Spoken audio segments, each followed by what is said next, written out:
Sore itu, wajah Dian tampak begitu lelah. Tumpukan dokumen di atas meja kerjanya seolah tak ada habisnya. Sebagai direktur utama sebuah perusahaan kosmetik yang sedang berkembang pesat, ia nyaris tak punya waktu untuk menarik napas panjang. Namun, semua kerja keras ini ia lakukan demi satu tujuan mulia. Membahagiakan keluarga kecilnya, terutama suaminya, Bimo, dan ibu mertuanya, Bu Ewis. Tiba-tiba, pintu ruang kerja di rumah mewahnya terbuka perlahan. Bimo masuk dengan wajah kusut.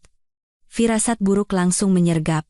Di belakangnya, Bu Ewis menyusul dengan langkah gontai, memegangi dadanya seolah menahan sakit yang luar biasa. Drama telah dimulai, sayang. Bimo mendekati meja Dian, suaranya pelan dan penuh kekhawatiran. Kondisi ibu semakin parah, obat dari dokter di sini sepertinya sudah tidak mempan lagi. Tadi ibu hampir pingsan lagi di kamar mandi. Dian langsung berdiri. Rasa lelahnya sirna seketika, digantikan oleh kecemasan. Ia menghampiri ibu mertuanya dan mendudukannya di sofa yang empuk. Ia memijat lembut tangan wanita tua itu. Ibu, kenapa tidak bilang kalau sakit? Kita ke rumah sakit sekarang ya? Bu, bujuk Dian dengan tulus. Bu Ewis menggeleng lemah. Aktingnya benar-benar pantas diganjar piala. Tidak usah. Dian. Dokter di Jakarta ini tidak ada yang becus. Ibu hanya ingin berobat ke spesialis di Bandung. Teman ibu bilang, ada dokter hebat di sana. Tapi, biayanya pasti mahal. Ibu tidak mau merepotkanmu. Bimo dengan cepat menyahut. Aku akan mengantar ibu ke sana besok pagi, sayang. Mungkin butuh waktu sekitar seminggu untuk pengobatan dan pemulihan. Tapi kamu tahu kan, bisnis jual beli mobil bekasku bulan ini sedang sepi. Aku tidak enak kalau harus terus-terusan meminta padamu. Hati Dian luluh melihat wajah memelas suami dan ibu mertuanya. Tanpa ragu, ia kembali ke mejanya, membuka laci yang terkunci, dan mengeluarkan sebuah kartu hitam berkilauan. Itu adalah kartu kredit perusahaan dengan limit tertinggi, yang ia siapkan untuk keperluan darurat kantor. Pakai ini saja, Mas, ujar Dian sambil menyerahkan kartu itu ke tangan Bimo. Mata Bimo berbinar sesaat, namun cepat-cepat ia menutupinya dengan raut sedih. Ini kartu perusahaan. Mas, tolong gunakan dengan bijak. Prioritaskan untuk biaya dokter, tagihan rumah sakit, penginapan yang nyaman untuk ibu, dan biaya makan kalian selama di sana. Jangan dipakai untuk hal-hal yang tidak perlu, karena laporannya langsung masuk ke tim audit kantor, kata Dian dengan lembut namun tegas. Bimo mengangguk dan menggenggam tangan istrinya. Terima kasih sayang, kamu memang menantu idaman. Aku janji akan merawat ibu baik-baik dan menggunakan uang ini sebaik mungkin. Bu Ewis ikut memeluk Dian. Sebuah pelukan yang terasa dingin, namun Dian tidak menyadarinya. Terima kasih, Dian. Doakan ibu cepat sembuh, ya. Keesokan paginya, Bimo dan Bu Ewis sudah siap berangkat. Dian, yang masih harus bersiap-siap ke kantor, hanya bisa mengantar mereka sampai teras depan. Ia melambaikan tangan saat orang-orang yang dicintainya itu pergi menaiki sebuah gojek. Dalam hatinya, ia berdoa agar ibu mertuanya segera pulih. Ia sama sekali tidak menyadari bahwa kepergian itu adalah awal dari bencana besar dalam pernikahannya. Bandara Internasional Soekarno-Hatta menjadi saksi bisu transformasi dramatis mereka. Begitu turun dari taksi dan memastikan tidak ada orang yang dikenal, penyakit Bu Ewis langsung sembuh total. Langkahnya yang tadi gontai kini berubah menjadi energik dan gesit, wajah memelas Bimo berganti dengan senyum kemenangan yang licik. Akhirnya bebas juga dari rumah itu. Seru Bu Ewis sambil membetulkan letak tasnya. Ibu sudah muak harus pura-pura sakit terus di depan istrimu yang sok sibuk itu. Sabar, Bu. Yang penting kartu ajaib ini sekarang sudah ada di tangan kita, kata Bimo sambil mencium kartu hitam milik Dian. Kita bisa beli apa saja di Singapura.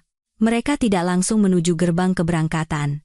Bimo dan Bu Ewis menunggu di dekat sebuah kafe bandara. Tak lama kemudian, seorang wanita muda dengan gaya mencolok menghampiri. Ia mengenakan gaun pendek berwarna merah menyala, kacamata hitam besar di atas kepala, dan menyeret sebuah koper bermerek. Maya datang, sayang. Seru Maya manja sambil tanpa malu, berlari memeluk Bimo di depan umum. Aduh, calon menantuku yang cantik. Bu Ewis menyambut Maya dengan pelukan hangat, jauh lebih tulus daripada pelukan yang ia berikan pada Dian tadi pagi. Sudah siap liburan? Sudah dong, Ma. Maya sudah buat daftar belanja tas-tas branded yang mau dibeli di Orchard Road. Tenang saja, nanti Maya pilihin juga buat Mama, biar kelihatan makin hits, jawab Maya dengan suara genit. Nah, begitu dong. Itu baru menantu idaman.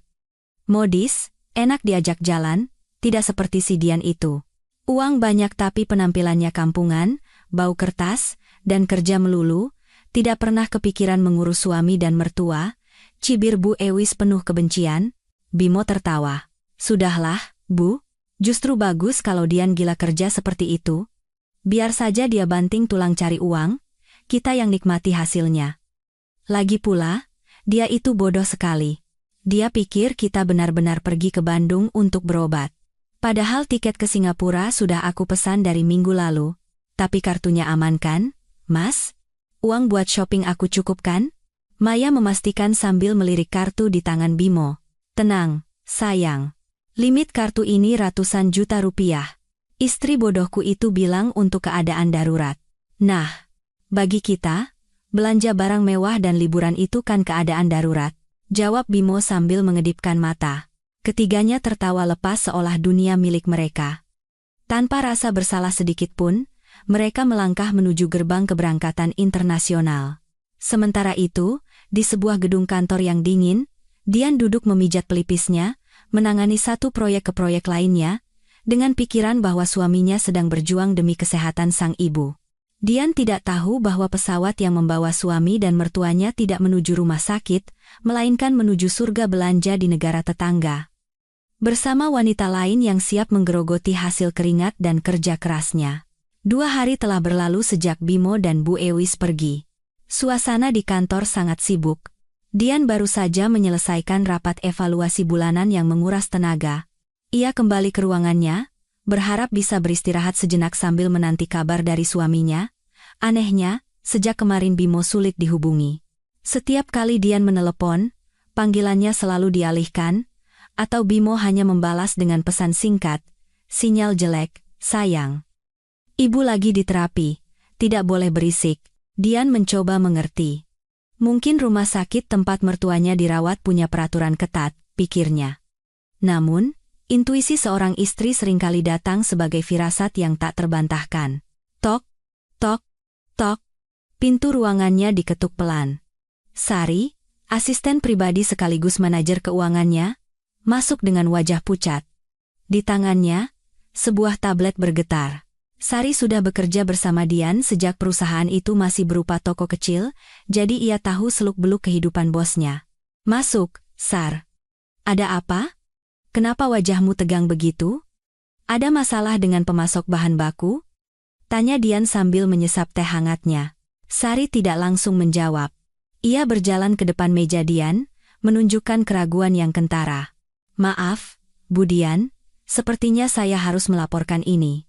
Ibu kan meminta saya untuk memantau pengeluaran kartu kredit perusahaan yang dibawa Pak Bimo. Dian meletakkan cangkirnya. Iya. Kenapa? Limitnya kurang? Biaya pengobatan ibu memang mahal, Sar. Kalau kurang, biar aku transfer tunai. Bukan, Bu. Bukan kurang. Suara Sari tercekat, tapi ada transaksi yang tidak wajar. Sangat tidak wajar. Sari meletakkan tablet itu di hadapan Dian.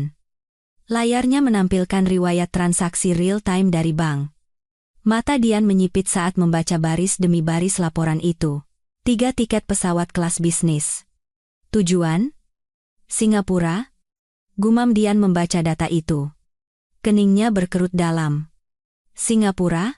Bukankah Bimo bilang ke Bandung, ke daerah pegunungan yang sejuk untuk terapi? Kenapa ke Singapura? Dan kenapa 3 orang? Siapa yang satu lagi? Suster? Dian mencoba berpikir positif. Mungkin dokter tiba-tiba merujuk ibunya ke Singapura. Kesehatan ibu yang utama, Sar. Sari menggeleng pelan. Matanya berkaca-kaca menatap bosnya yang terlalu baik hati itu. Saya juga awalnya berpikir begitu, Bu. Tapi saya penasaran dengan nama penumpang ketiga yang tercatat di data maskapai. namanya Maya.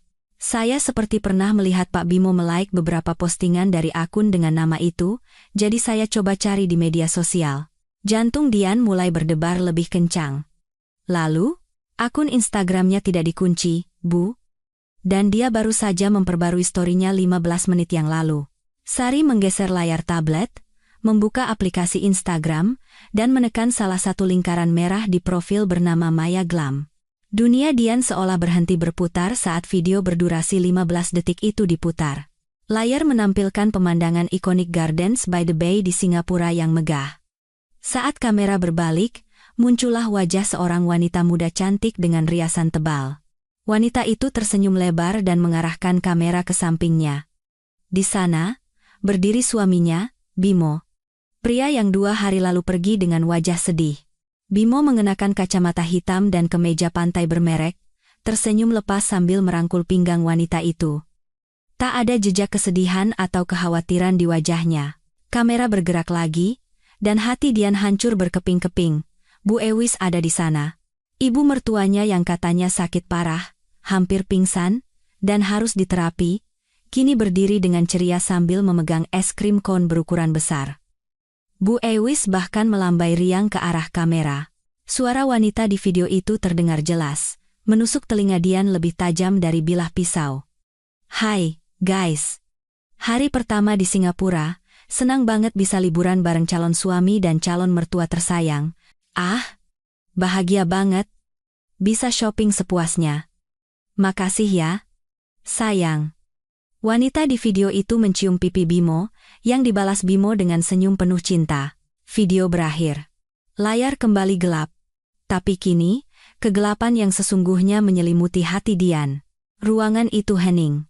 Hanya suara AC yang mendengung. Tangan Dian yang memegang tablet bergetar hebat. Air mata tidak jatuh. Belum. Rasa sakitnya terlalu dalam hingga air mata pun enggan keluar. Ini bukan sekadar perselingkuhan. Ini adalah pengkhianatan terencana. Orang-orang yang ia lindungi dan biayai hidupnya, telah bersekongkol untuk menipunya habis-habisan. Bu Dian. Panggil Sari lirih, melihat bosnya yang membeku. Dian menarik napas dalam-dalam, mencoba menenangkan gemuruh di dadanya yang sesak. Wajah Bu Ewis yang memegangi dada dan memelas kemarin, wajah Bimo yang penuh janji manis, kini telah berubah menjadi wajah-wajah serakah yang tertawa di atas penderitaannya. Mereka sehat, Sar. Suara Dian terdengar dingin, sangat berbeda dari biasanya. Ibu sehat, Bimo bahagia, dan obat yang mereka butuhkan hanyalah uangku dan kebebasan dari keberadaanku. Dian berdiri dan berjalan ke jendela kaca besar yang menghadap ke jalan raya. Ia menatap pantulan dirinya di kaca, wanita pekerja keras yang selama ini mengalah, yang selalu memprioritaskan keluarga, kini merasa seperti orang paling bodoh di dunia. Mereka pikir aku tidak akan tahu, bisik Dian pelan. Mereka pikir karena aku sibuk, aku tidak akan memeriksa. Mereka lupa, uang yang mereka pakai untuk bersenang-senang itu, adalah uang hasil keringat dan darahku. Dian berbalik menatap Sari. Tatapannya kini tajam. Tak ada lagi kelembutan seorang istri naif. Sari, panggil Dian tegas. Cek semua transaksi yang masuk hari ini. Apa saja yang mereka beli. Sari dengan cepat membuka kembali riwayat transaksi. Banyak sekali, Bu. Baru saja ada transaksi dari butik Louis Vuitton senilai hampir 50 juta rupiah. Lalu ada pembayaran untuk 2 kamar suite di Hotel Bintang 5 selama 5 malam. Total pengeluaran kartu dalam 2 hari ini sudah hampir 200 juta rupiah. Dian tertawa sinis. 200 juta. Uang yang bisa ia gunakan untuk membayar gaji puluhan karyawannya. Tapi Bimo menghabiskannya dalam 2 hari untuk wanita lain dan ibunya yang pura-pura sakit. Cukup, kata Dian. Sampai di sini. Drama mereka sudah selesai. Dian kembali duduk di kursinya. Ia tidak menangis lagi. Kesedihan telah bermetamorfosis menjadi amarah yang elegan. Ia mengambil ponselnya, menatap foto profil Bimo di kontak WhatsApp-nya, lalu membantingnya ke meja dengan kasar. Sari, hubungi pihak bank sekarang juga, perintah Dian, suaranya tenang namun mematikan. Kita blokir kartunya? Atau kita batasi limitnya, Bu? Sari memastikan. Dian menatap lurus ke mata Sari. Blokir. Blokir total. Kalau perlu, laporkan kartu itu hilang atau disalahgunakan. Pastikan tidak ada Rp1 pun yang bisa keluar lagi dari kartu itu. Blokir juga semua rekening tambahan atas nama Bimo yang terhubung. Baik, Bu. Saya laksanakan sekarang juga. Sari menjawab tanpa ragu. Ia sendiri ikut merasakan amarah atas kelakuan suami bosnya.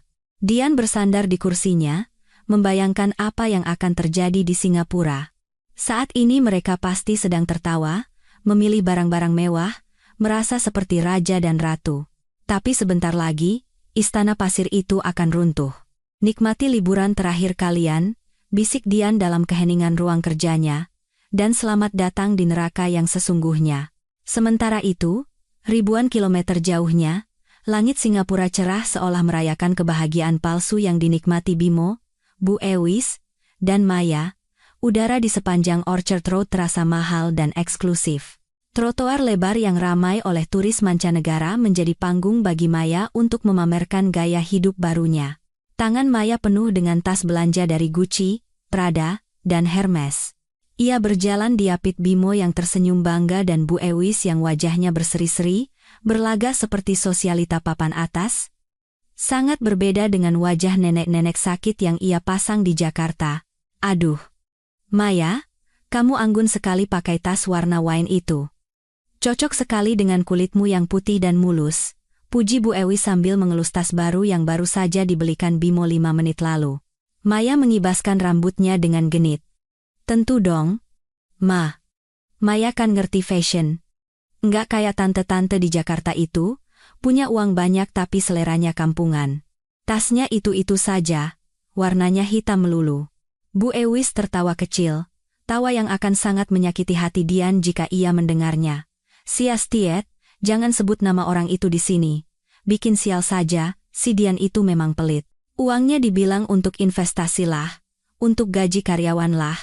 Alasan saja, padahal memang tidak niat membahagiakan suami dan ibunya. Lihat kamu, baru datang saja sudah membuat mama seperti ratu. Bimo merangkul bahu ibunya dengan satu tangan, sementara tangan lainnya menggenggam erat tangan Maya. Sudahlah, Bu. Nikmati saja. Selama kartu ajaib ini ada di dompet Bimo, apapun yang ibu minta pasti Bimo belikan. Dian tidak akan berani marah. Dia itu terlalu cinta mati sama Bimo, takut kehilangan Bimo. Jadi nanti kalau lihat tagihannya juga pasti diam saja. Mas Bimo memang suami idaman. Seru Maya sambil mendaratkan ciuman kilat di pipi Bimo. Sekarang kita kemana lagi? Sayang, tadi aku lihat ada butik perhiasan di seberang sana, koleksi kalungnya cantik-cantik sekali. Ayo, hari ini kita borong Singapura. Jawab Bimo penuh percaya diri. Ia merasa seperti seorang taipan minyak, padahal mahkota yang ia pakai adalah hasil curian dari istana istrinya. Di Jakarta, suasananya berbanding terbalik. Di kantor yang senyap, Dian menatap layar ponselnya yang terus menyala. Notifikasi SMS dari bank masuk bertubi-tubi, seperti peluru yang menembus dadanya. Pembelian berhasil di butik GUCCI sebesar SGD 3,500. Pembelian berhasil di Louis Vuitton sebesar SGD 5,200. Pembelian berhasil di Starbucks Reserve sebesar SGD 80. Setiap notifikasi itu adalah simbol dari keringat dan kerja kerasnya. Dian ingat, ia sering menahan diri untuk tidak membeli sepatu baru agar bisa menaikkan bonus akhir tahun karyawannya. Ia ingat, ia tidak segan makan siang di warung sederhana dekat pabrik demi menghemat biaya operasional. Tapi kini, uang yang ia jaga dengan kepercayaan, dihamburkan dalam hitungan jam oleh orang-orang yang seharusnya melindunginya. Air mata Dian akhirnya jatuh, bukan karena kehilangan uang, tetapi karena menyadari betapa tidak berharganya ia di mata mereka. Ia merasa dikhianati oleh dua orang yang paling ia hormati. Suaminya yang seharusnya menjadi sandaran, dan ibu mertuanya yang sudah ia anggap seperti ibu kandung sendiri. Ketulusan ternyata tidak bisa membeli kesetiaan, bisik Dian di sela isak tangisnya. Tiba-tiba, pintu ruangannya terbuka lagi. Sari masuk dengan langkah cepat. Bu Dian. Lapor Sari. Laporan dari bank sudah diproses. Pemblokiran sedang berjalan di sistem pusat. Karena ini transaksi internasional, mungkin butuh 1 atau 2 menit lagi sampai benar-benar efektif. Dian menyeka air matanya dengan kasar. Ia menegakkan punggungnya, kembali menampilkan sosok kuat seorang direktur. Bagus, Sar. Biarkan mereka menikmati 1 menit terakhir mereka. Itu akan menjadi kenangan manis terakhir sebelum mereka jatuh ke bumi. Kembali ke Singapura. Bimo, Bu Ewis, dan Maya kini berdiri di depan etalase sebuah toko perhiasan mewah. Mata Maya berbinar menatap kalung berlian berbentuk hati yang berkilauan di bawah lampu sorot toko. Sayang, itu cantik sekali, rengek Maya sambil menunjuk kalung itu. Kalau aku pakai itu ke arisan di Plaza Indonesia, teman-temanku pasti iri semua. Harganya lumayan juga, $15.000 Singapura, gumam Bimo membaca label harga. Tapi ego seorang pria yang ingin dipuji mengalahkan akal sehatnya. Ah, kecil itu. Apa sih yang tidak untuk calon istriku yang cantik ini? Bu Ewis ikut menimpali. Sudah, belikan saja, Bimo, anggap saja investasi. Kalau uang di tangan Dian kan hanya menumpuk di bank. Lebih baik jadi berlian dan dipakai Maya. Tanpa ragu, mereka melangkah masuk ke dalam toko. Seorang pramuniaga berseragam rapi menyambut mereka dengan ramah, karena melihat tumpukan tas belanja mereka dan tahu bahwa ini adalah pelanggan besar. Saya mau kalung yang di depan tadi, kata Bimo dengan angkuh sambil mengeluarkan dompetnya. Ia mengeluarkan kartu hitam milik Dian dengan gerakan teatrikal, seolah ia adalah pemilik sah kekayaan itu.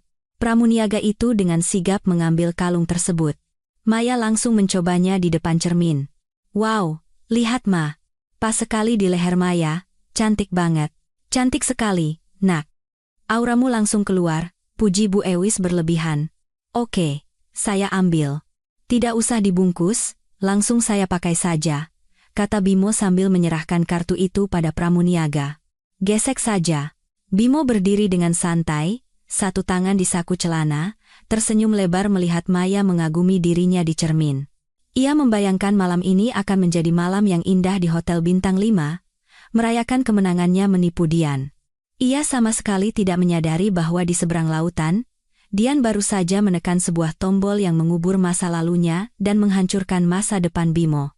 Pramuniaga itu memasukkan kartu ke dalam mesin EDC. Bimo menunggu suara struk yang tercetak keluar, suara yang menjadi musik favoritnya selama 2 hari ini. Tapi detik demi detik berlalu, mesin itu tetap diam. Bimo masih tersenyum, Bu Ewis masih terkagum-kagum, dan Maya masih sibuk berpose. Mereka tidak tahu bahwa pesta di atas luka Dian telah resmi berakhir. Langit di atas kepala mereka masih cerah, tapi badai yang sesungguhnya baru saja dimulai di meja kasir itu.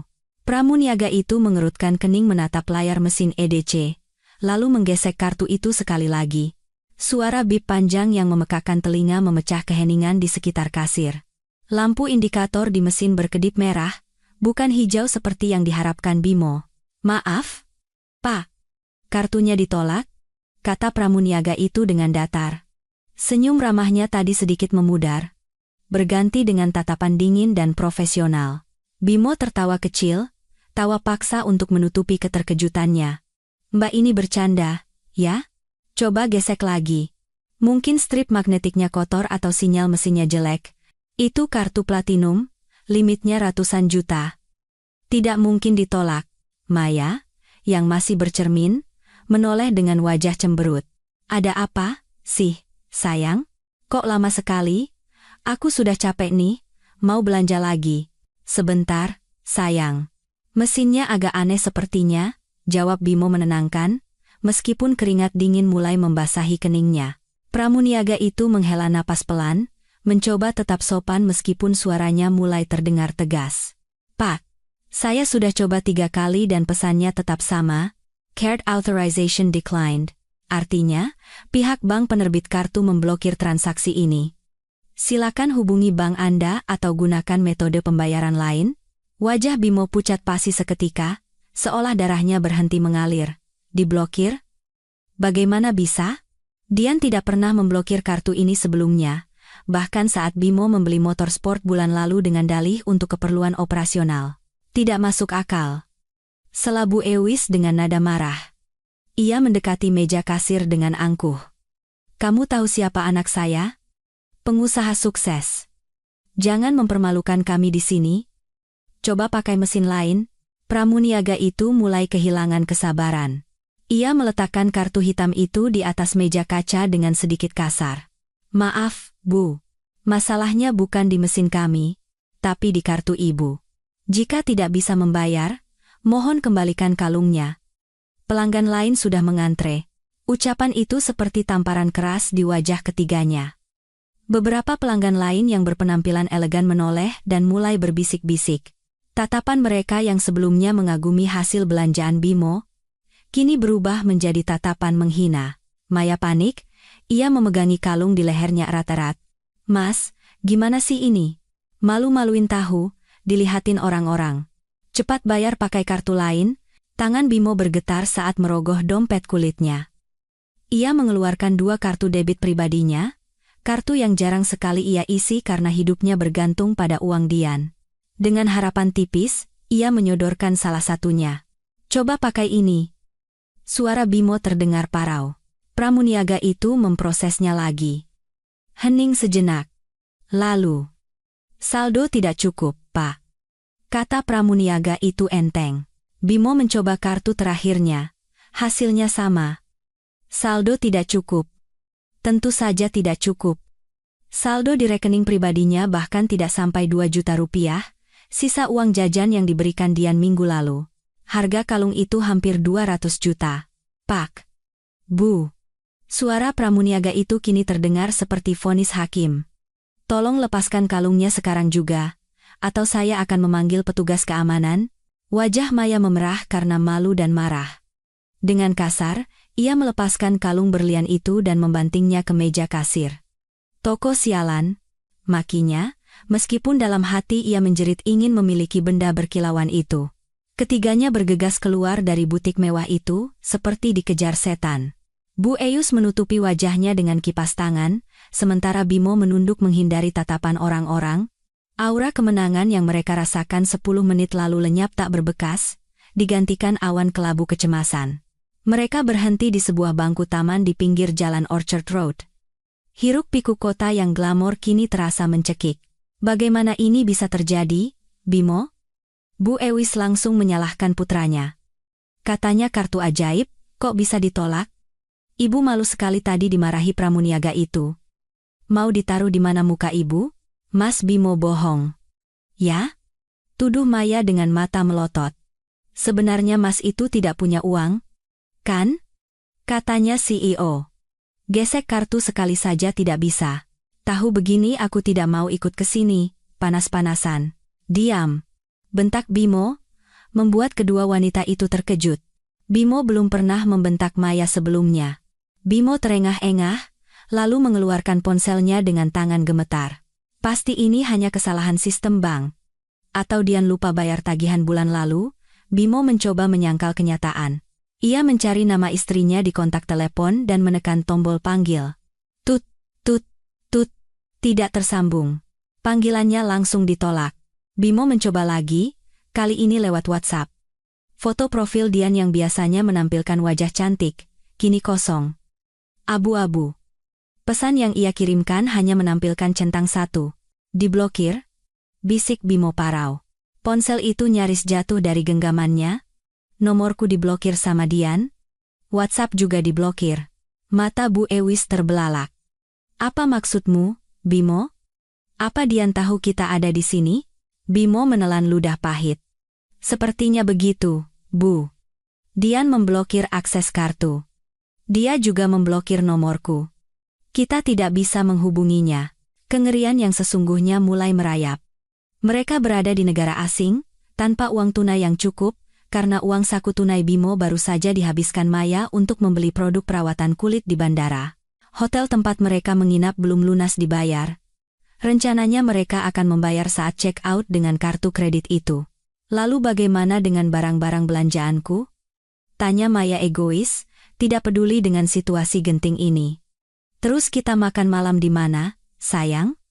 Uang tunai di dompetmu ada berapa? Bimo membuka dompetnya. Kosong. Hanya tersisa beberapa lembar dolar Singapura receh, sudah habis dipakai bayar taksi tadi sisanya, kata Bimo lemas. Tidak ada uang tunai? Apa? Pekik Bu Ewis dan Maya serempak. Langit senja di Singapura mulai berubah menjadi jingga kemerahan, seolah memberi pertanda bahaya yang akan datang. Di tengah kota metropolitan yang ramai, ketiga manusia serakah itu membeku. Mereka baru saja menyadari bahwa mereka telah terperosok ke dalam perangkap yang mereka gali sendiri. Akses menuju kehidupan mewah mereka telah diputus, dan kini, mereka tak lebih dari gelandangan berbalut pakaian bermerek di negeri orang. Matahari mulai terbenam, menyisakan langit senja yang muram di atas Singapura. Bimo, Bu Ewis, dan Maya berjalan gontai kembali ke hotel mewah tempat mereka menginap, tak ada lagi tawa atau kemesraan. Perut mereka mulai berbunyi, memprotes kekosongan yang belum terisi sejak makan siang. Bayangan makan malam hidangan laut mewah di tepi teluk yang mereka rencanakan, sirna, digantikan oleh kecemasan akan nasib malam ini. Tiba di lobi hotel yang megah, Bimo mencoba mempertahankan ketenangannya. Ia berharap masalah kartu kredit itu hanya masalah sementara atau hanya berlaku di mesin toko perhiasan tadi. Ia yakin pihak hotel tidak akan memperlakukan tamu VIP sepertinya dengan buruk. Kalian tunggu di lobi. Aku mau ke resepsionis sebentar, mau minta ganti kunci kamar, sepertinya tadi di lift tidak berfungsi, kata Bimo beralasan, meskipun jantungnya berdebar kencang. Maya merebahkan dirinya di sofa lobi dengan kesal. Cepat ya. Sayang. Aku mau mandi. Gerah banget. Kakiku lecet jalan-jalan pakai high heels ini. Bimo mengangguk gugup dan berjalan ke meja resepsionis. Seorang petugas pria berjas rapi menyambutnya, namun tanpa senyum ramah di wajahnya. Tatapannya dingin dan penuh curiga. Selamat malam, Bapak Bimo. Kami sudah menunggu Anda, kata petugas itu datar. Sistem kami mendeteksi bahwa kartu kredit yang Anda gunakan untuk deposit dan jaminan pembayaran telah diblokir oleh bank penerbit. Statusnya tidak valid. Bimo menelan ludah. Keringat dingin kembali mengucur. Ah, masa? Itu pasti kesalahan sistem. Nanti besok pagi saya urus. Tolong sekarang aktifkan akses kamar saya. Ibu saya sedang sakit dan butuh istirahat. Petugas itu menggeleng tegas. Mohon maaf, Pak. Peraturan hotel kami sangat ketat. Berhubung biaya menginap 2 malam di kamar suite Anda belum terbayar dan jaminan deposit Anda hangus, kami tidak bisa memberikan akses kembali ke kamar. Kami meminta pembayaran penuh sekarang juga. Jika tidak, kami persilakan Anda untuk meninggalkan hotel. Suara petugas itu cukup keras hingga terdengar oleh beberapa tamu lain. Bu Ewis, yang menyadari ada yang tidak beres, langsung menghampiri, diikuti oleh Maya yang berwajah masam. Ada apa lagi? Kenapa lama sekali? Tanya Bu Ewis tak sabar. Mereka minta pembayaran sekarang, Bu. Kartunya benar-benar diblokir, bisik Bimo dengan suara bergetar. Apa? Pekik Maya, suaranya yang melengking menggema di lobi yang senyap. Ia langsung mendorong Bimo dan maju ke depan. Hei, Mas. Jangan bercanda, ya.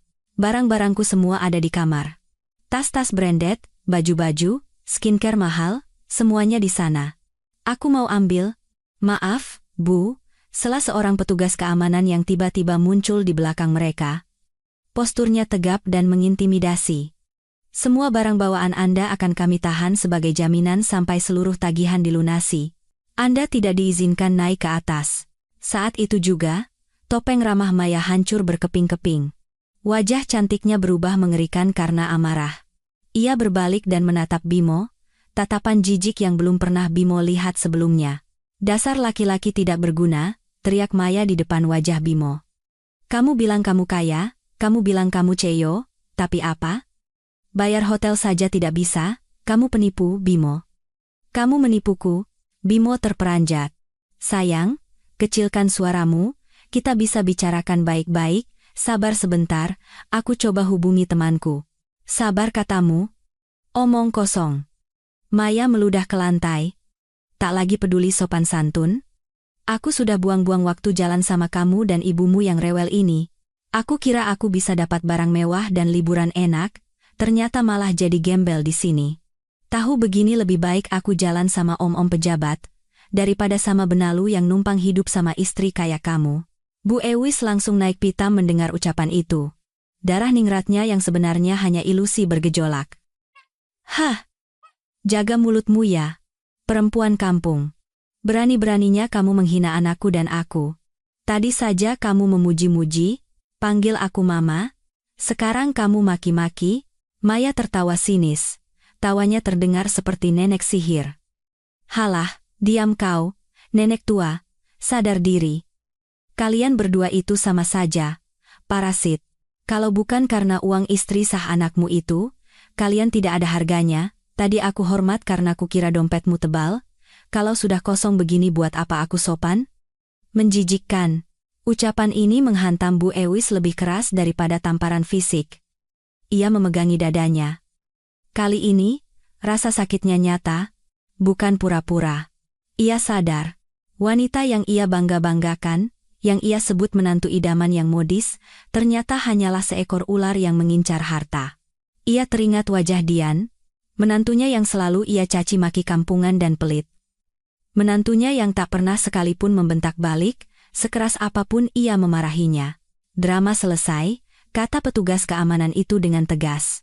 Ia memberi isyarat pada rekannya. 2 orang petugas keamanan berbadan tegap memaksa ketiganya keluar dari pintu putar hotel.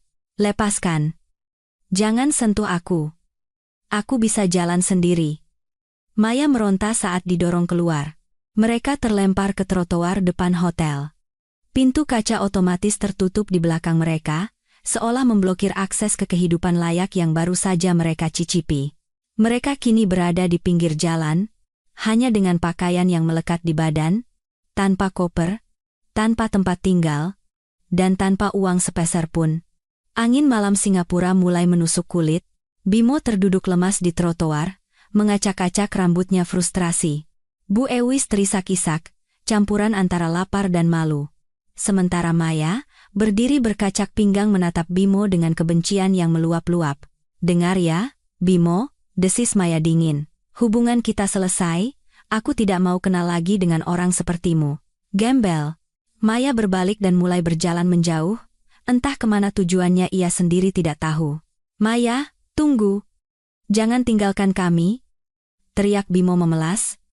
Mencoba mengejar. Kita harus cari solusi sama-sama. Cari saja solusi sendiri sama ibumu. Teriak Maya tanpa menoleh. Aku mau cari mangsa lain yang benar-benar kaya, dan tidak hanya omong kosong. Bimo menatap nanar punggung Maya yang menghilang di antara keramaian malam. Hatinya hancur.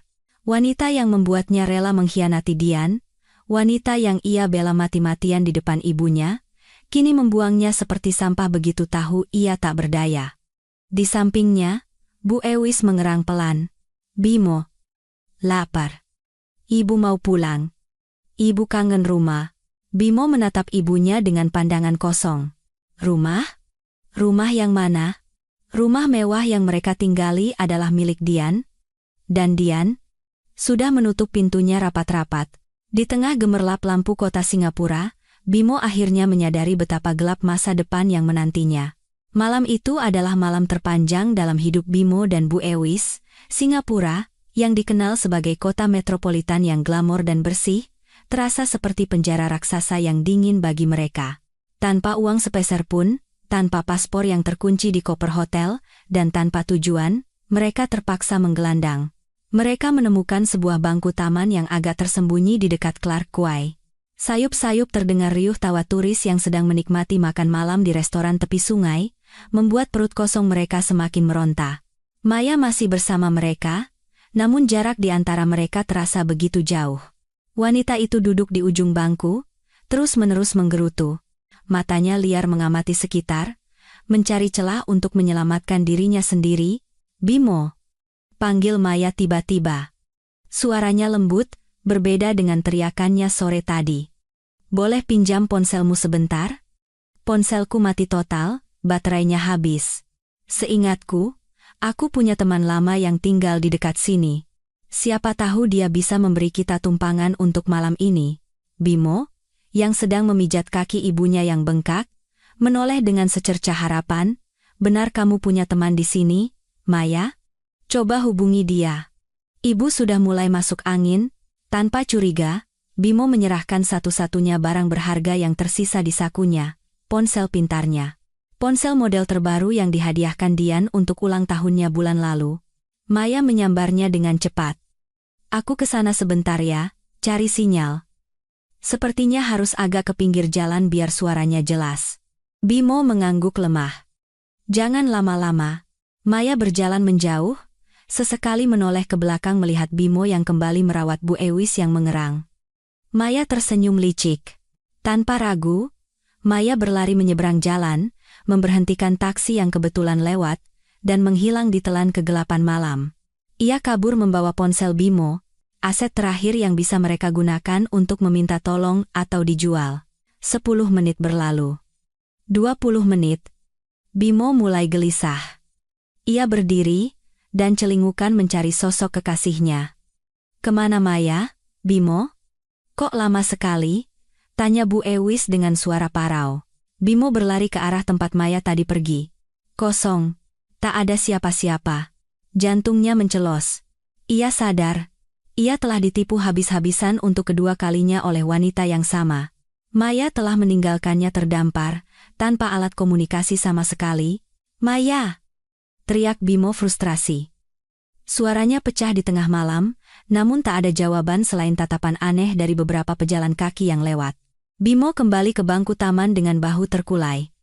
Bu Ewis, yang menyadari situasinya, langsung meraung histeris. Sialan! Wanita iblis itu. Dia mencuri ponselmu, Bimo. Lalu bagaimana kita sekarang? Ibu lapar, Bimo, ibu haus. Sabar, Bu. Tidur dulu saja. Besok pagi kita coba cari jalan ke kedutaan. Bimo mencoba menenangkan ibunya, meskipun ia sendiri tidak tahu bagaimana caranya pergi ke kedutaan tanpa uang, tanpa peta, dan tanpa tahu di mana letaknya. Malam itu mereka habiskan dalam kedinginan. Tertidur di atas bangku yang keras dengan langit sebagai atap, saling berimpitan, nyamuk dan angin malam menyiksa kulit mereka yang terbiasa dengan AC dan kasur empuk. Keesokan paginya, matahari terbit dengan terik. Bu Ewis bangun dalam kondisi mengenaskan. Wajahnya pucat, bibirnya kering dan pecah-pecah, dan badannya demam tinggi. Pura-pura sakit yang ia perankan di Jakarta, kini menjadi kenyataan pahit. Air. Bimo. Air. Rintih Bu Ewis lemah. Badannya bergetar hebat, karena hipoglikemia dan dehidrasi. Bimo panik luar biasa. Ia merogoh semua saku celana dan bajunya, berharap menemukan koin yang tersisa. Nihil. Benar-benar kosong. Rasa lapar yang hebat juga meremas perutnya sendiri, membuatnya pusing dan mual. Bimo memandang sekeliling. Di seberang jalan, ada sebuah minimarket 24 jam, ramai oleh pengunjung. Dari balik pintu kaca yang terbuka, Bimo bisa melihat deretan roti, sandwich, dan botol-botol air mineral dingin. Aroma kopi dan roti panggang seolah memanggil-manggil namanya. Akal sehat Bimo mulai tumpul, dikikis oleh insting bertahan hidup. Ia tidak tega melihat ibunya mati perlahan, di pinggir jalan negeri orang. Ibu tunggu di sini, Bimo carikan makanan, bisik Bimo. Ia merapikan pakaiannya yang kumal, mencoba terlihat senormal mungkin agar tidak dicurigai. Bimo melangkah masuk ke dalam minimarket. Hawa sejuk AC menyambutnya, kontras dengan udara panas di luar, jantungnya berdebar kencang seperti genderang perang. Ia pura-pura melihat-lihat rak minuman. Dengan tangan bergetar, ia mengambil sebotol air mineral. Matanya melirik ke arah kasir yang sedang sibuk melayani pelanggan lain. Ada kesempatan, Bimo bergerak cepat ke lorong roti. Ia mengambil 2 buah roti isi coklat dan dengan satu gerakan, menyelipkannya ke dalam jaketnya. Keringat dingin bercucuran di keningnya. Ia merasa setiap kamera CCTV di toko itu menatapnya tajam. Cepat keluar! Cepat keluar! Teriak Bimo dalam hati. Ia bergegas menuju pintu keluar. Mencoba terlihat santai. Namun gagal total. Gerak-geriknya sangat mencurigakan. Tepat saat kakinya hendak melewati sensor pintu otomatis, sebuah suara berat dari belakang berteriak, "Hei, berhenti!" Bimo terlonjak kaget. Bukannya berhenti, kepanikannya membuatnya mengambil keputusan bodoh. Ia lari. "Tangkap dia!" teriak kasir wanita sambil menunjuk Bimo. Bimo berlari sekuat tenaga menyeberangi trotoar, berniat menghampiri ibunya dan kabur bersama. Tapi ia lupa, ia sudah berhari-hari tidak makan. Kakinya lemas, belum sampai 10 meter, Seorang petugas keamanan toko yang berbadan tegap berhasil menyusulnya. Bruk! Bimo tersungkur di atas aspal yang panas. Botol air mineral dan roti curiannya mental dari balik jaket, menggelinding menyedihkan di jalanan. Tolong! Ibu saya! Ibu saya sakit. Lapar. Bimo memohon dengan bahasa Inggris terbata-bata. Wajahnya terbenam di aspal, tangannya dipelintir ke belakang oleh petugas keamanan. Orang-orang mulai berkerumun, merekam kejadian itu dengan ponsel mereka. Bimo, suami direktur yang biasanya angkuh, kini menjadi tontonan sebagai seorang pencuri roti. Dari kejauhan, melihat putranya ditangkap, Bu Ewis mencoba bangkit dan berteriak, "Bimo, jangan tangkap anakku, dia orang kaya, bukan pencuri." Tapi suaranya terlalu lemah, dan tubuh rentanya akhirnya ambruk ke trotoar yang keras, tak sadarkan diri. Bimo melihat ibunya jatuh pingsan. "Ibu!" teriaknya histeris, meronta-ronta. Sirene mobil polisi mulai terdengar mendekat. Raungannya yang membelah pagi di Singapura, menandai akhir dari kebebasan Bimo dan awal dari babak baru penderitaan mereka di balik jeruji besi. Suara besi beradu dengan besi terdengar nyaring di koridor yang dingin, menandakan kebebasan Bimo telah terkunci. Pria yang beberapa hari lalu duduk di kursi kelas bisnis pesawat sambil menyesap sampahnya, kini meringkuk di sudut sel tahanan yang sempit dan pengap di sebuah kantor polisi Singapura. Bimo menatap kedua tangannya yang kotor. Tak ada lagi jam tangan mahal melingkar di pergelangan tangannya. Semua barang pribadi telah disita petugas saat proses pendataan. Ia mengenakan baju tahanan berwarna oranye pudar, kontras dengan kemeja pantai bermerek yang ia banggakan sebelumnya. "Bimo," panggil seorang petugas polisi dengan bahasa Melayu yang fasih namun tegas. Petugas itu berdiri di balik jeruji sambil memegang sebuah map. Bimo langsung mendekati jeruji dengan penuh harap. "Pak, tolong saya, Pak. Ini semua salah paham. Saya bukan pencuri. Saya pengusaha dari Jakarta. Saya punya uang, maksud saya, istri saya punya uang. Tolong telepon istri saya, Pak." Petugas itu menatap Bimo tanpa ekspresi. "Kami sudah memeriksa latar belakang Anda. Pihak hotel tempat Anda menginap juga sudah membuat laporan resmi atas tuduhan penipuan jasa karena Anda kabur tanpa membayar tagihan senilai ribuan dolar. Ditambah lagi dengan tindakan pencurian di minimarket pagi ini. Posisi Anda sangat sulit, Pak." Lutut Bimo lemas seketika. Ia kembali terduduk di lantai. Jadi pihak hotel juga sudah melapor? Habislah sudah. Ia benar-benar terjebak di negara asing dengan berbagai tuduhan. "Ibu saya. Bagaimana dengan ibu saya?" tanya Bimo lirih. Air mata mulai mengalir di matanya. Bayangan ibunya yang tergeletak di pinggir jalan terus menghantuinya. "Wanita tua yang bersama Anda sudah dibawa ambulans ke rumah sakit Tan Tock Seng.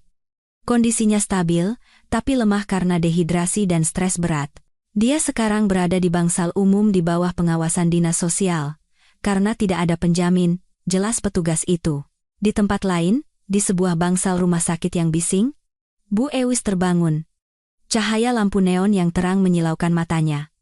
Ia mencoba bergerak, namun lengannya terasa berat. Sebuah jarum infus tertancap di punggung tangannya yang keriput. "Bimo. Bimo." Panggil Bu Ewis Parau. Seorang perawat menghampiri. "Ibu sudah sadar. Jangan banyak bergerak dulu ya, Bu. Tekanan darah ibu sangat rendah." Bu Ewis memandang sekeliling dengan bingung. Ini bukan kamar VIP mahal yang biasa dipesankan Dian setiap kali ia batuk pilek. Ini adalah bangsal kelas 3. Kanan kirinya dipenuhi pasien lain yang merintih kesakitan. Tak ada TV, tak ada AC yang sejuk, hanya kipas angin di langit-langit yang berputar pelan. "Anak saya di mana? Suster? Bimo di mana?" tanya Bu Ewis panik. Perawat itu ragu sejenak. "Anak ibu sedang dalam pemeriksaan pihak kepolisian. Ibu fokus pada pemulihan saja." "Ya, polisi." Mata Bu Ewis terbelalak. Ingatan tentang Bimo diseret petugas keamanan toko melintas di kepalanya. Ia langsung menangis sejadi-jadinya, meraung-raung memanggil nama anaknya, membuat pasien lain merasa terganggu. Campuran rasa malu, takut, dan penyesalan menjadi racun yang menyakitkan. Ia teringat pada Dian. Menantu yang selalu ia bilang pembawa sial, justru yang selalu ada untuknya. Memijat kakinya saat pegal, menyuapinya dengan sabar. Kini, saat ia benar-benar butuh pertolongan, ia sendirian. Maya, si menantu idaman palsu, entah lenyap kemana. Sementara itu di Jakarta, kantor Dian terasa hening namun mencekam. Jarum jam menunjukkan pukul 2 siang.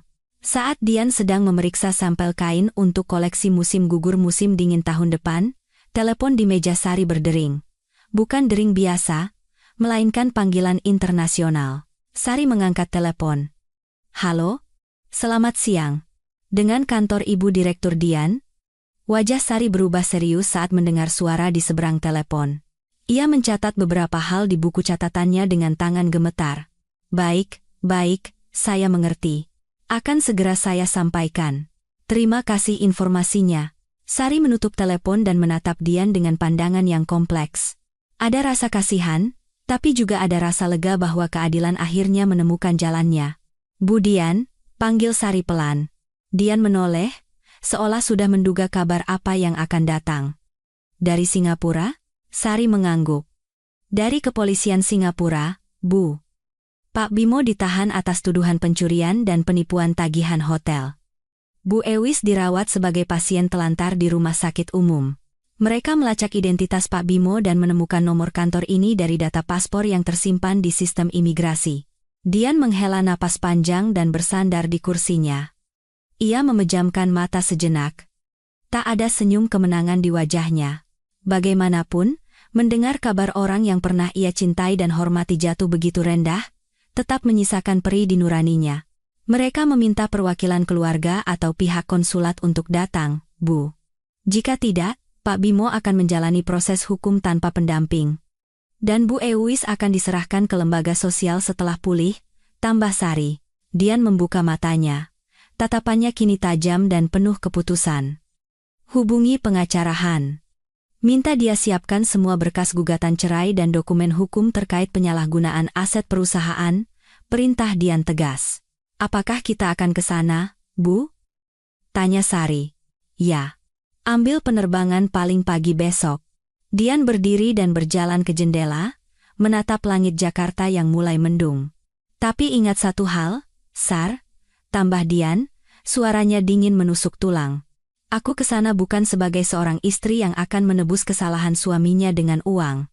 Aku kesana sebagai perwakilan perusahaan yang akan menuntut pertanggungjawaban atas kerugian, dan sebagai manusia yang akan memulangkan seorang ibu tua ke negerinya. Baik. Bu.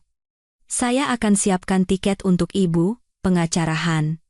Dan saya, jawab Sari sigap. Dian menatap pantulan dirinya di cermin. Wanita lemah yang dulu selalu menuruti perintah suami dan mertuanya telah mati. Yang berdiri di sana kini adalah Dian yang baru. Bertahanlah sedikit lagi, Bimo, Bu. Gumam Dian pelan. Aku akan datang. Tapi kedatanganku bukan untuk menyelamatkan kalian dari hukuman, melainkan untuk memastikan kalian menerima konsekuensi dari keserakahan kalian sendiri. Di seberang lautan, di balik jeruji besi yang dingin, Bimo duduk memeluk lututnya. Perutnya perih menahan lapar.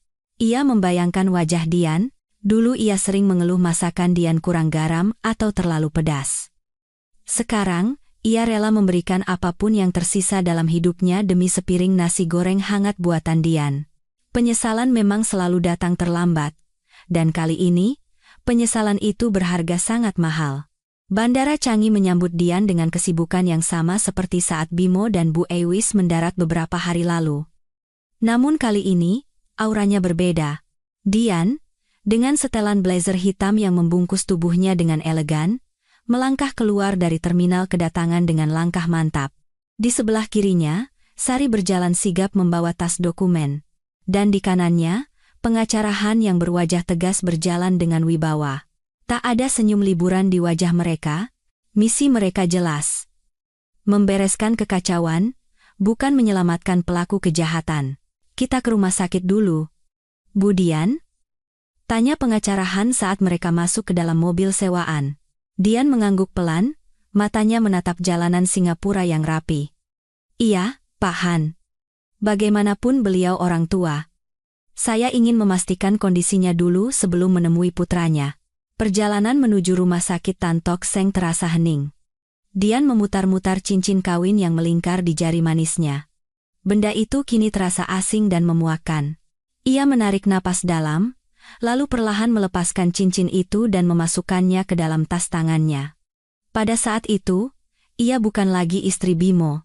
Ia adalah Dian, yang berdiri di atas kakinya sendiri.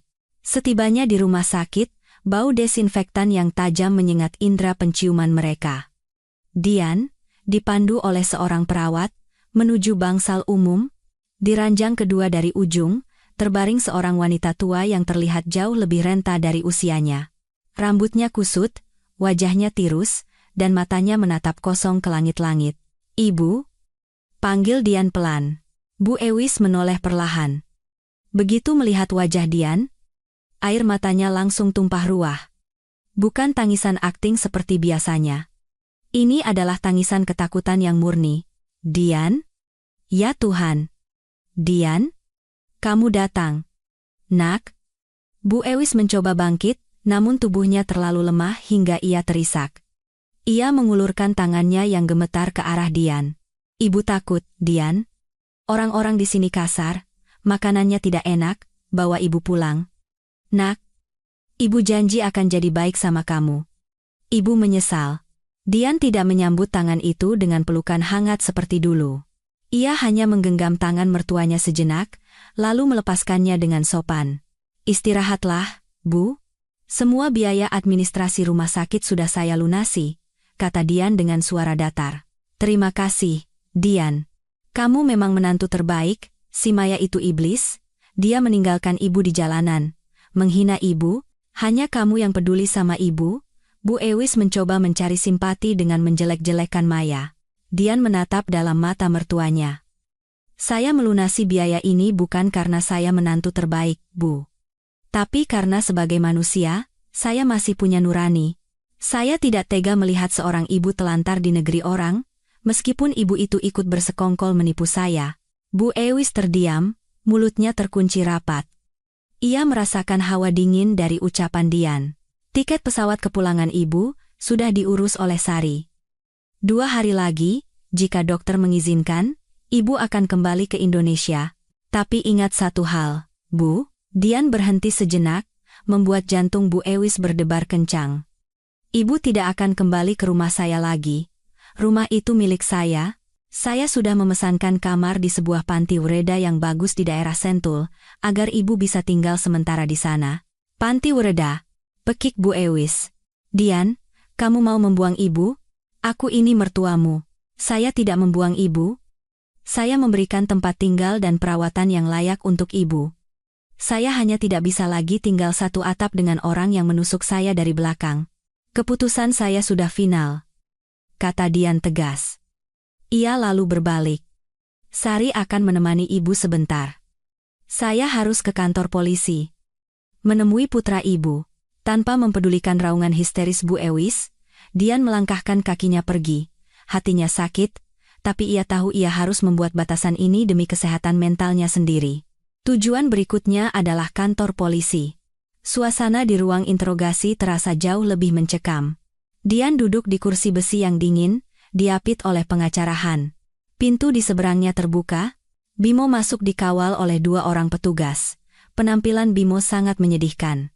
Wajahnya kusam, matanya bengkak, dan tubuhnya terlihat kurus. Begitu melihat Dian, mata Bimo berbinar. Ia mengira Dian datang sebagai penyelamat seperti biasanya. "Sayang." Bimo berlari hendak memeluk Dian, namun ditahan oleh petugas.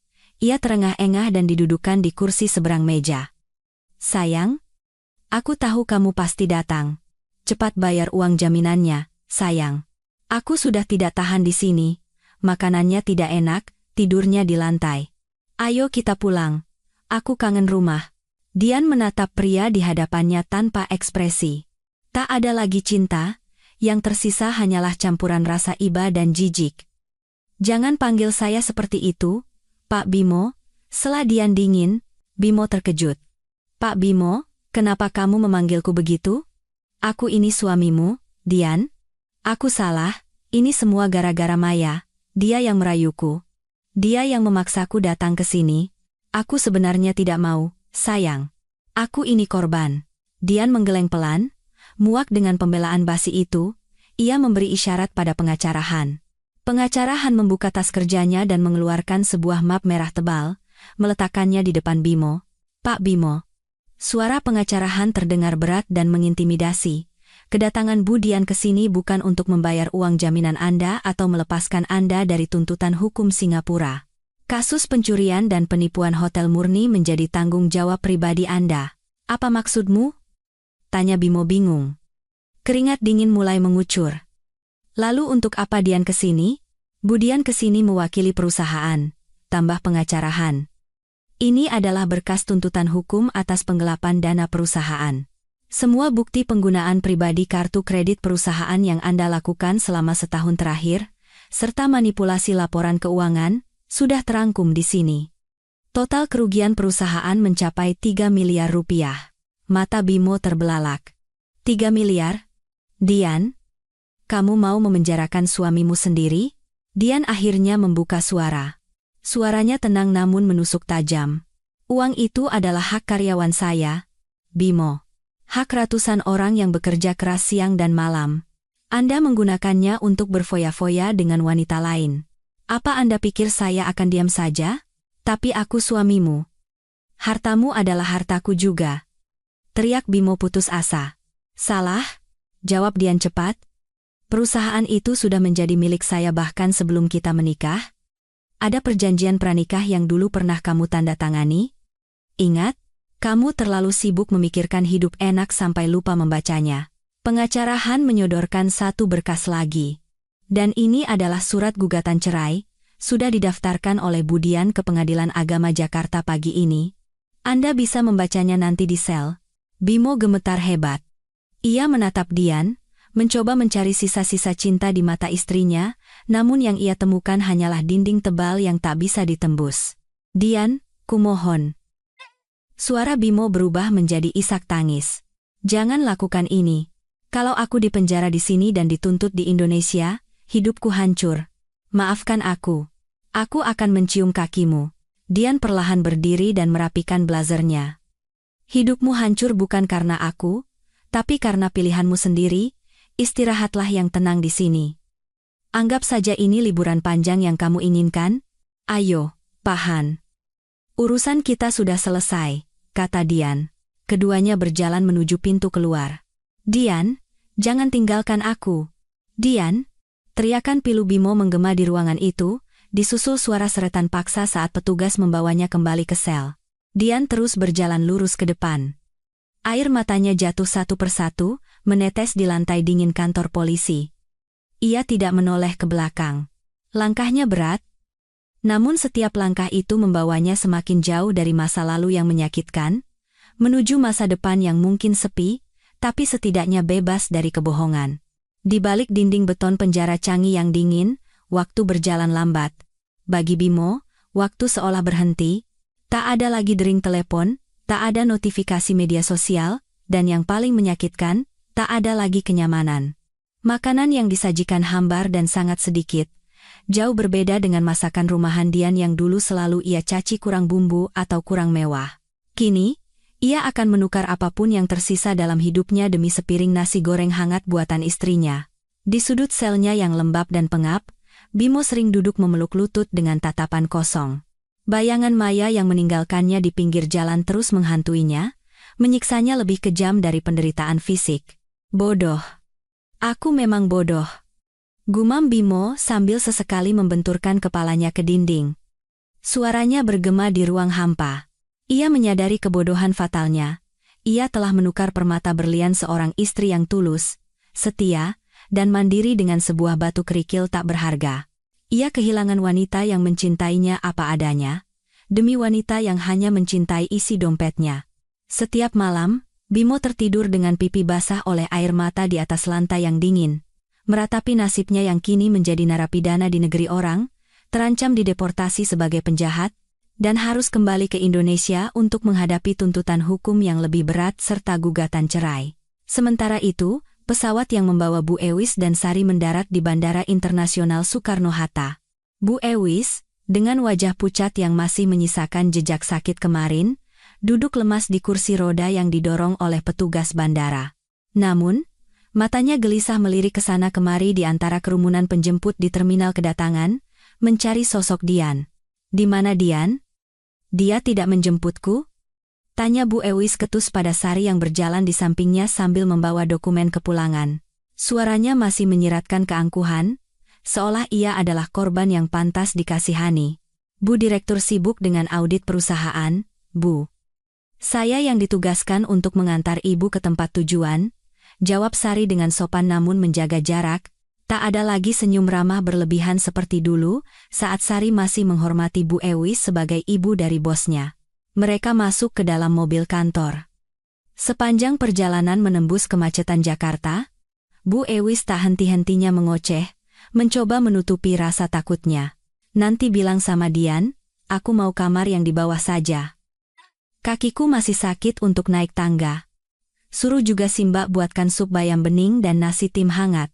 Aku sedang tidak selera yang berminyak. Bu Ewis memerintah seolah ia baru pulang dari liburan biasa. Ia masih menyangkal kenyataan bahwa perbuatannya telah membakar habis posisinya di rumah itu. Sari tidak menjawab, hanya menatap lurus ke jalan. Hatinya miris melihat wanita tua di sampingnya ini belum juga sadar. Mobil terus melaju, namun tidak menuju kompleks perumahan mewah di Pondok Indah tempat tinggal Dian. Mobil itu mengarah ke pinggiran kota yang lebih tenang dan asri di daerah Sentul. Loh, ini mau kemana? Harusnya tadi lurus untuk ke rumah. Kamu nyasar ya, Sar? Jangan main-main. Protes Bu Ewis panik sambil mencengkeram gagang pintu. Tidak nyasar, Bu. Sudah hampir sampai, jawab Sari datar tanpa menoleh. 5 menit kemudian, mobil memasuki sebuah gerbang besar dan berhenti di depan bangunan bertuliskan Panti Ureda Sejahtera. Bangunannya bersih dan terawat, dengan taman yang luas. Tapi itu bukan rumah keluarga. Itu adalah panti jompo. Mata Bu Ewis terbelalak, napasnya tercekat. Apa ini? Kenapa kamu membawaku ke panti jompo? Aku punya rumah. Anakku punya rumah mewah. Dian sudah gila. Sari mematikan mesin mobil dan berbalik ke belakang. Tatapannya tegas.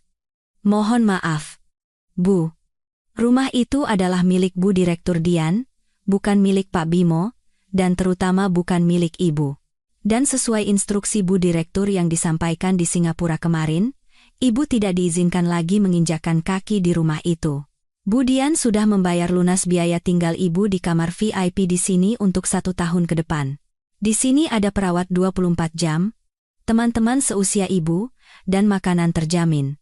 Tidak, aku tidak mau, teriak Bu Ewis histeris. Air matanya tumpah ruah.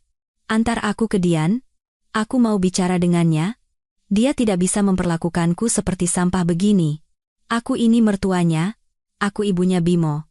2 orang perawat berseragam putih keluar dari gedung dan sigap menghampiri mobil.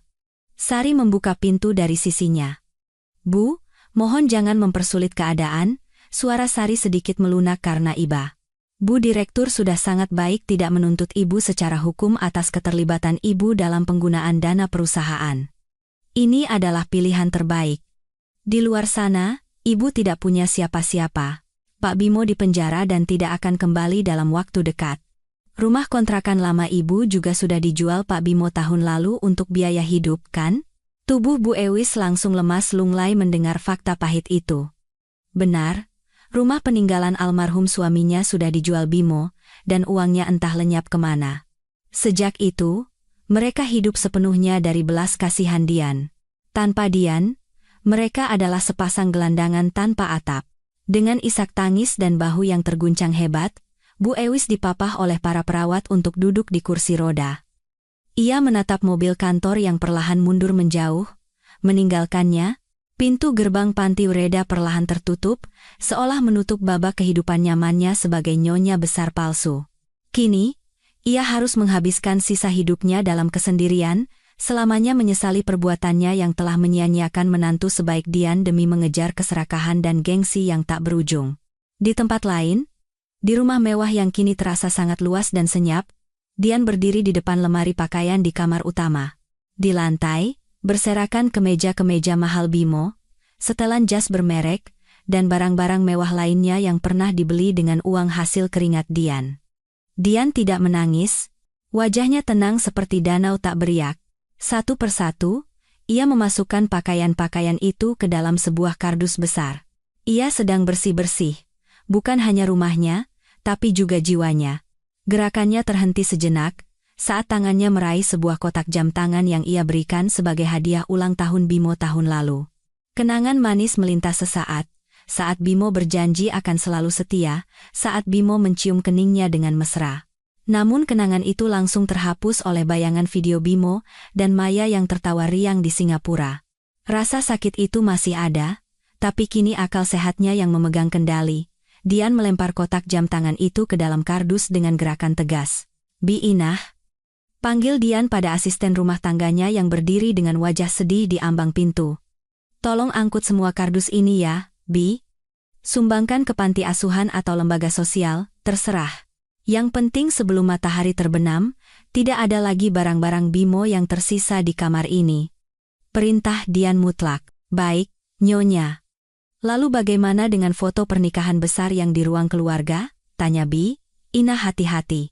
Dian keluar dari kamar dan menuju ruang keluarga. Di dinding, terpajang sebuah foto pernikahan berukuran sangat besar dalam bingkai ukiran emas dari Italia. Di foto itu, Bimo dan Dian tersenyum bahagia dalam balutan busana pengantin tradisional. Dian menatap foto itu lama. Dulu, foto itu adalah simbol kebanggaannya, bukti cintanya. Kini, foto itu tak lebih dari sebuah monumen kebohongan. Dian menurunkan sendiri foto itu dari dinding. Bingkainya berat, seberat beban pengkhianatan yang selama ini ia tanggung sendirian. Fotonya dibuang saja. Bingkainya simpan. Bingkainya mahal, bisa dipakai untuk memajang lukisan pemandangan yang lebih indah dan damai, kata Dian, sambil meletakkan bingkai itu terbalik di lantai, seolah menyembunyikan wajah masa lalunya yang naif. Malam itu, Dian duduk di balkon kamarnya, minum teh hangat sendirian. Rumah itu sunyi. Tak ada lagi suara TV yang diputar kencang dengan sinetron favorit Bu Ewis. Tak ada lagi rengekan manja Bimo yang meminta dibelikan gadget baru. Kesunyian itu awalnya terasa asing dan memilukan, namun perlahan berubah menjadi ketenangan yang melegakan dada. Dian menatap langit Jakarta yang gelap. Ia tahu badai belum sepenuhnya berlalu. Proses perceraian di pengadilan masih akan panjang dan rumit. Gosip dari tetangga dan kerabat pasti akan menyakitkan. Tapi malam ini, untuk pertama kalinya dalam bertahun-tahun, ia bisa tidur tanpa perlu khawatir apakah uang di rekeningnya cukup untuk memenuhi keinginan orang lain yang tak pernah puas. Ia kehilangan suami dan ibu mertuanya. Tapi malam ini, di bawah langit yang sama yang menaungi penjara Bimo dan panti Wereda Bu Ewis, Dian merasa telah menemukan kembali dirinya yang telah lama hilang. Seorang wanita yang kuat, berharga, dan bebas. 3 bulan telah berlalu sejak badai besar menerpa pernikahan Dian. Waktu terasa berjalan cepat bagi mereka yang menata masa depan, namun merayap lambat bagi mereka yang terperangkap dalam penyesalan. Pagi itu, di Pengadilan Agama Jakarta, kesunyian dipecah oleh suara palu hakim yang tegas. 3 kali ketukan. Tok, tok, tok. Majelis hakim mengabulkan seluruh gugatan, penggugat dan dengan ini menyatakan sah perceraian antara penggugat, Saudari Dian, dengan tergugat, Saudara Bimo. Dian menghela napas panjang yang selama ini tertahan di dadanya. Di sampingnya, pengacara Han tersenyum tipis dan mengucapkan selamat. Tak ada air mata di pipi Dian hari ini, hanya ada rasa lega yang luar biasa. Statusnya kini resmi kembali lajang. Beban berat sebagai istri setia dari seorang suami parasit telah terlepas sepenuhnya dari pundaknya. Sementara itu, kursi tergugat kosong. Bimo tidak hadir. Ia sedang menjalani sisa masa hukumannya di Singapura dan dijadwalkan untuk dideportasi hari ini. Sore harinya, di Terminal 3 Bandara Soekarno-Hatta, sebuah pesawat dari Singapura mendarat. Di antara para penumpang yang keluar dengan wajah lelah, tampak seorang pria berjalan menunduk, dikawal oleh 2 petugas imigrasi. Pria itu kurus, kulitnya lebih gelap, dan rambutnya yang dulu selalu rapi dengan pomade kini acak-acakan. Dia adalah Bimo. Bimo melangkah keluar dari gerbang kedatangan internasional dengan perasaan campur aduk, jantungnya berdebar kencang. Dalam benaknya, ada seutas harapan naif. Mungkin Dian ada di sini, pikirnya. Mungkin setelah 3 bulan, Dian sudah tidak marah lagi. Mungkin dia akan menjemputku dan membawaku pulang. Memaafkan kesalahanku, seperti biasanya. Bimo mengangkat wajahnya. Matanya liar menyapu kerumunan penjemput, mencari sosok wanita cantik yang selalu tersenyum hangat padanya. Namun, yang ia temukan bukanlah Dian, melainkan dua orang pria berseragam polisi Indonesia yang sigap menghampirinya begitu ia melewati pemeriksaan imigrasi. "Dengan saudara Bimo?" tanya seorang petugas dengan tegas. Bimo terkejut. Langkahnya terhenti. "Iya, saya Bimo. Ada apa ya, Pak?" "Saya baru saja bebas. Kami dari Polres Jakarta Selatan. Kami membawa surat perintah penangkapan atas nama Anda terkait kasus penggelapan dana perusahaan PT Dian Cantika sebesar 3 miliar rupiah dan pemalsuan dokumen aset," kata petugas itu sambil menunjukkan surat perintah dan sepasang borgol. Lutut Bimo langsung lemas. Dunianya runtuh untuk kedua kalinya, harapannya untuk pulang, mandi air hangat, dan tidur di kasur empuk sirna seketika. Ia baru saja keluar dari kandang buaya di Singapura, kini ia masuk ke kandang harimau di negerinya sendiri. "Pak, tolong, Pak. Izinkan saya menelepon istri saya, maksud saya, mantan istri saya, Dian." Bimo memohon. Air matanya kembali tumpah. Ia menjadi tontonan orang-orang di bandara. Sama seperti saat ia pergi dengan angkuh 3 bulan lalu. "Anda bisa menghubungi pengacara Anda nanti di kantor polisi. Sekarang, ikut kami," kata petugas itu tegas. Bimo digiring masuk ke dalam mobil polisi. Dari balik jendela mobil, ia menatap langit Jakarta yang mendung. Tak ada Maya yang cantik, tak ada ibu yang membela, dan tak ada Dian yang menyelamatkan. Ia harus menanggung akibat dari keserakahannya seorang diri. Di tempat lain, di sebuah kamar panti Wereda yang hening, Bu Ewis duduk di kursi rodanya sambil menatap keluar jendela. Di pangkuannya, tergeletak sebuah majalah bisnis edisi terbaru. Di sampul majalah itu, terpampang wajah Dian yang tersenyum anggun sambil memegang piala Women Entrepreneur of the Year. Bu Ewis mengelus foto wajah Dian di majalah itu dengan jari-jarinya yang keriput. Air mata penyesalan menetes, membasahi kertas majalah. "Dian, menantuku," bisiknya lirih di kamar yang sunyi. "Maafkan ibu. Nak, ibu rindu dipijat kakinya olehmu. Ibu rindu dibuatkan teh hangat olehmu. Tapi kerinduan itu tak akan pernah terbalas." Pintunya diketuk pelan, seorang perawat masuk membawa nampan berisi makan siang. "Bu Ewis, sudah waktunya makan siang. Hari ini bubur sayur dan tahu tim lembut, seperti yang ibu minta kemarin," kata perawat itu ramah. Bu Ewis mengangguk lemah. Makanan itu mungkin lezat, tapi terasa hambar tanpa kehangatan keluarga. Ia harus menghabiskan sisa hidupnya di sini, meratapi kebodohannya yang telah menukar berlian dengan segenggam debu. Kembali ke Bandara Internasional Soekarno-Hatta. Tapi kali ini, di ruang tunggu keberangkatan VIP, Dian duduk santai sambil menikmati secangkir latte hangat. Ia mengenakan pakaian kasual yang chic. Paspor dan tiket pesawat kelas 1 tujuan Paris tergeletak di meja di hadapannya. Kali ini bukan untuk melarikan diri, melainkan untuk menghadiri undangan Paris Fashion Week sekaligus melebarkan pasar perusahaannya ke Eropa. Ponselnya bergetar. Sebuah pesan dari Sari masuk. "Bu, kabar dari pengacara. Pak Bimo sudah ditahan di Polres Jaksel begitu mendarat. Proses hukum berlanjut." Dian membaca pesan itu tanpa ekspresi khusus. Ia tidak merasakan kebahagiaan di atas penderitaan orang lain, namun ia merasakan kelegaan bahwa keadilan telah ditegakkan. Ia mengetik balasan singkat, "Terima kasih infonya, Sar. Pastikan semua berjalan sesuai prosedur hukum. Aku mau boarding." Dian menutup ponselnya dan memasukkannya ke dalam tas. Ia berdiri, merapikan pakaiannya, dan melangkah menuju gerbang keberangkatan. Langkahnya ringan dan mantap. Ia melewati dinding kaca besar yang menghadap ke landasan pacu. Matahari sore bersinar keemasan, menyinari pesawat yang akan membawanya terbang tinggi. Dian tersenyum. Senyum tulus yang datang dari hati yang telah pulih. Ia telah kehilangan suami yang tidak setia, dan ibu mertua yang tak tahu berterima kasih. Namun, ia telah mendapatkan kembali hal yang paling berharga, harga dirinya dan kebahagiaannya yang sejati. "Selamat tinggal, masa lalu," gumam Dian pelan, sambil melangkah pasti menuju masa depan yang cerah. Aku pantas bahagia. Pesawat itu lepas landas, membawa Dian terbang jauh, meninggalkan puing-puing kehancuran Bimo dan Bu Ewis jauh di bawah sana, menjadi sebuah pelajaran pahit yang tak akan pernah terlupakan. Pelajaran: jangan pernah menukar orang yang tulus mencintaimu dengan kesenangan sesaat. Kesetiaan dan ketulusan adalah harta yang mahal, yang jika sekali dihancurkan, tak akan bisa dibeli kembali oleh kekayaan manapun di dunia. Karma tidak pernah salah alamat.